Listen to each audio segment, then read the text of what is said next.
ఈ ఫేజ్ ఈ ప్రజెంట్ ఈ కరెంట్ ట్రాన్సిషన్ని మీరు ఎలా ప్రాసెస్ చేసుకుంటున్నారు?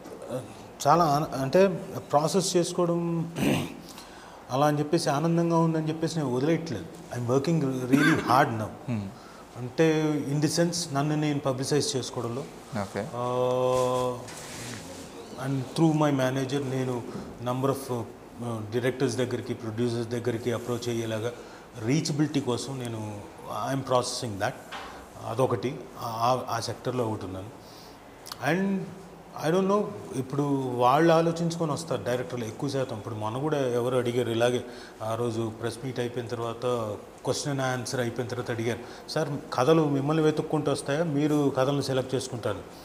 నేనేం చెప్పానంటే కథలు నన్ను వెతుక్కుంటూ వస్తాయని చెప్పాను. అది ఎస్, ఎందుకంటే చాలా మటుకు వాళ్ళే అది వెతుక్కొని సార్ నాకు ఇది ఈ ఇంపార్టెన్స్ అని.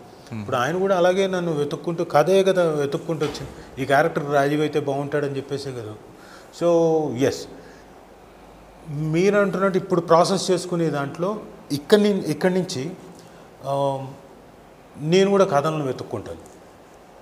కథ బాగుందా లేదా, కథలో నేను ఎంతవరకు నాకు పాత్ర ఎంతవరకు ఉంది, ఎంత ఉంది, పర్ఫామ్ చేయడానికి ఏ స్కోప్ ఉంది, ఇవన్నీ ఇప్పటి నుంచి నేను కూడా చూసుకుంటాను. ఓకే, ఎందుకంటే రెండు చేస్తాను.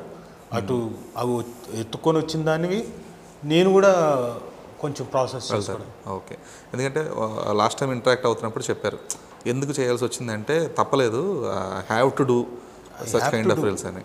I had to do. చేయకపోతే ఏమవుతుందంటే, here out of sight is out of mind. మీ చిన్నదో పెద్దదో ఏదో ఒకటి చేసుకుంటూ ఉంటే I have survived all these years. ఒకవేళ లేదనుకోండి అది కూడా ఉండేది కాదు, మర్చిపోయారు. 100% కదా.